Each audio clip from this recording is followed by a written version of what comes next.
चौकीदार लंबरदार काफ़ी अरसे से काम कर रहे हैं और जिस तरह से आप जानते हैं ग्रामीण क्षेत्र में किस तरह का काम ये लोग करते हुए नजर आ रहे हैं। आज ये तमाम चेहरे जम्मू कश्मीर के अलग अलग जगहों से यहाँ पर पहुँचे हैं और इनसे खास बातचीत करेंगे। आखिरकार जो जम्मू कश्मीर की अगर मैं बात करूँ तो लंबरदार और चौकीदार की यूनियन है पूरे जम्मू कश्मीर के, वो जो है वो कहीं ना कहीं अपनी डिमांड्स को लेकर सामने आए हैं। और क्या पूरी डिमांड्स है, सबसे पहले बात करना चाहूँगा। जिस क्या नाम है आपका? मेरा नाम मोहम्मद इसाक। इसाक जी कहाँ से आए हैं आप? मैं डोडा से हूँ। डोडा से। तो क्या डिमांड्स क्या हैं, आज आप इकट्ठे हुए हैं सारे? हमारी डिमांड यही है, सरकार से रिक्वेस्ट भी है और डिमांड्स भी है कि हमें भी किसी खाते में लाएं। हमें भी कुछ, अगर सैलरी हमारी 1500 या 1501 है, 1501 और 1500 से हमारा गुजारा नहीं हो रहा है, हमारी सैलरी को थोड़ा सा बढ़ाएं, इसको बढ़ाएं।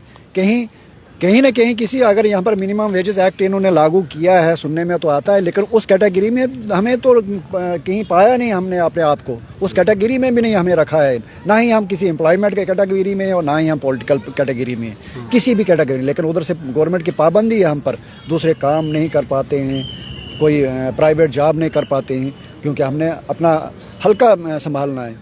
लंबरदार एक बड़ा नाम है, चौकीदार एक बड़ा नाम है। ग्रामीण क्षेत्र में काफी रोल भी रहता है, कुछ आपदा आ जाए, कुछ काम हो जाए, बहुत। और गवर्नमेंट की एक तरह से हम आंखें हैं, हम गवर्नमेंट की आंखें हैं, रेवेन्यू डिपार्टमेंट की आंखें हैं। वहाँ पर हम जो भी वहाँ पर काम होते हैं, कोई गलत सीधा या उल्टा कुछ भी होता है, हम गवर्नमेंट को इन्फॉर्म करते हैं, इसके बारे में बताते हैं। लेकिन दूसरी तरह से देखो तो हमारे साथ गवर्नमेंट हमारे साथ ही नाइंसाफ़ी कर रही है। तो अब उम्मीदें हैं, नई सरकार आई है, शायद ये नई सरकार हमारा भी कुछ सोचेगी। 1500 और 1501 पर हमारे बाल बच्चे और हमारा गुजारा नहीं हो पा रहा है, तो हमारी तनख्वाहें भी कुछ बढ़ाएं।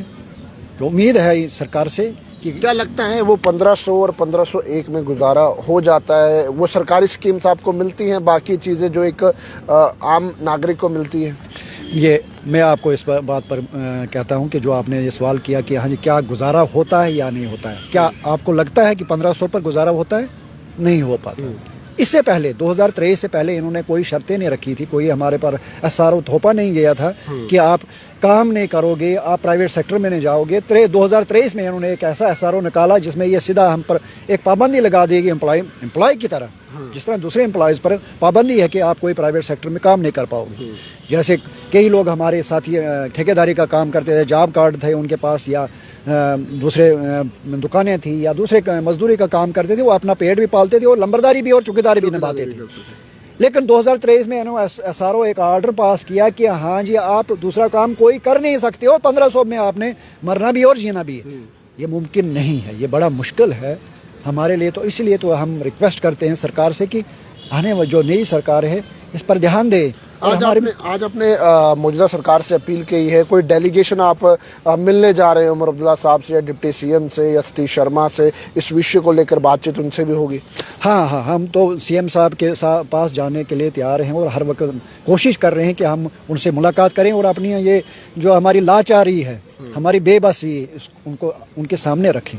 मेरे साथ कई और भी लोग हैं। जी भाई साहब क्या नाम है? नमस्कार, मेरा नाम रवि कुमार है। रवि जी कहाँ से? डिस्ट्रिक्ट डोडा भद्रवा से हूँ। तो सर हमारी यही है, रिक्वेस्ट है मौजूदा सरकार के साथ, जो आज का बजट है तो उस बजट में कम से कम लंबरदार चौकीदार की बारे में भी सोचा जाए। कम से कम वेज रेट जो है हमारे, उसके अकॉर्डिंग हमें जो पेंशन है, हम तो पेंशन ही मानते हैं उसको, तो वो हमें कम से कम मिनिमम वेज एक्ट के तहत जो है लागू की जाए। और आफ्टर जो है रिटायरमेंट पेंशन पॉलिसी जो है वो भी हमें होनी चाहिए। नहीं तो रात को कहीं फ़ोन आया कि सुबह आप रिटायर हो गए हो, 60 साल की उम्र हो गई, रिटायर हो गए, चलो अपने घर बैठो दूसरे को।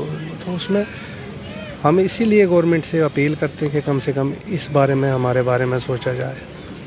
कहीं ना कहीं ये तमाम लोग इन डिमांड्स को लेकर आज सामने आए हैं और मौजूदा सरकार के सामने भी अपील करते हुए नजर आ रहे हैं कि आखिरकार जो इनकी डिमांड्स है, यानी कि जो 1500 और 1501 जो सैलरी जो है, यानी कि सैलरी कहूँगा जो इन्हें दी जा रही है, उससे ये लोग कह रहे हैं कि इंक्रीज की जाए। जी सर क्या नाम है आपका? मेरा नाम अनिल कुमार है सर। अनिल जी कहाँ से? मैं सर डोडा से हूँ। मैं भी डोडा से तो क्या किस तरह से देखते हैं, और जिस तरह से इन्होंने कहा कि आखिरकार 1501 और 1500 में गुजारा नहीं होता। जी सर, आपके आज के ज़माने में सर बहुत महंगाई का ज़माना है, क्योंकि 1501 रुपया जो है तो नंबरदार को मिलता है और 1500 चौकीदार को मिलता है। तो 1500 में हमारा गुजारा नहीं होता है। इसलिए हम यहाँ पर हम अपने चीफ मिनिस्टर साहब से गुजारिश करते हैं कि हमारे मतलब इसमें सोचा जाए, नंबरदार चौकीदारों को भी इस मिनिमम वेज एक्ट में लाया जाए, ताकि हम भी अपनी ज़िंदगी ऐश और आराम से जिएं। तो क्योंकि देखो, जहाँ तक नंबरदार चौकीदार जो है तो उनको काम बहुत 24 घंटे काम करना पड़ता है और अपने ही इलाके में भी रहना पड़ता है। क्योंकि देखो, जहाँ पर जब कोई इलेक्शन हो या कि कोई भी काम सरकार का हो तो वो हमें करना पड़ता है। एक तरफ से गवर्नमेंट हमें अपना आँख और बाजू मानती है, तो हमें विलेज गार्ड भी कहा जाता है गांव का। तो जितना हमें काम है, और बाकी डिपार्टमेंटों को देखो तो हमें मतलब ऑनलाइन काम है आजकल के ज़माने में, तो हमें आज भी ऑफलाइन रखा गया है। हमें ऑफलाइन ही काम करना पड़ता है, अपने घर में रहना पड़ता है, क्योंकि किसी को करैक्टर सर्टिफिकेट की ज़रूरत होती है, किसी को कोई सर्टिफिकेट की ज़रूरत होती है। तो क्योंकि सबसे बड़े नंबरदार चौकीदार के साइन चाहिए होती है। जी जी, बिल्कुल बिल्कुल। जैसे आज PM में वही लोगों को मकान मिल रहे हैं, तो उसमें भी हमारी वेरिफिकेशन जब तक हम ना लिख कर दें कि ये ठीक है मकान, तो तब तक वो वैलिड नहीं होता है। एक आखिरी सवाल लेना चाहूँगा। इन्होंने कहा कि नंबरदार चौकीदार अपना घर छोड़ के नहीं जा सकता, कहीं प्राइवेट काम नहीं कर सकता। जाहिर सी बात है, कलेक्टर से लेकर कोई भी सरकारी स्कीम हो, गांव देहात के अंदर नंबरदार चौकीदार के जब तक साइन नहीं हो तब तक काम नहीं होता। तो क्या लगता है फिर ये 1500 रुपये कहीं ना कहीं कम है? इस महंगे के दौर में तो कम ही है। हम चाहते हैं कि कम से कम उतना दो हमें कि हमारा घर परिवार आसानी से चल सके।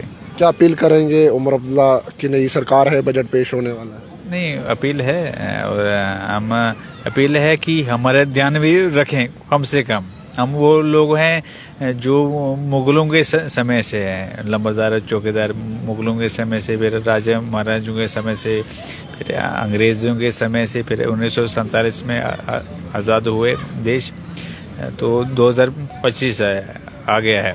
तो हमें हमारी एक बार हमारी और भी ध्यान रखो, ताकि हम भी अपना कोई गुजारा कर सकें। कहीं ना कहीं ये तमाम लोग इस वक्त यहाँ पर जम्मू के अंदर पहुँचे हैं और अलग अलग जगहों से पहुँचे, और कहीं ना कहीं जो नंबरदार चौकीदार को लेकर जो परेशानियाँ इन लोगों को आ रही हैं फाइनेंशियल को लेकर, वो कहीं ना कहीं उमर सरकार तक ये अपनी आवाज़ बुलंद कर रही है कि आखिरकार इनकी तनख्वाह यानी कि जो पैसा इन्हें दिया जा रहा है उसमें इजाफा देखने को मिले, क्योंकि इस महंगाई के दौर में इन लोगों का ये साफ कहना है कि उस पैसे में वो गुजारा नहीं हो पा रहा है। तो बहरहाल कमेंट सेक्शन में अपनी राय जरूर रखिएगा और वीडियो को ज़्यादा से ज़्यादा शेयर कीजिएगा। पैगाम TV की खबरों को यहीं फॉलो लाइक शेयर करना ना भूलेगा। वीडियो जर्नलिस्ट राजवीर के साथ, जम्मू।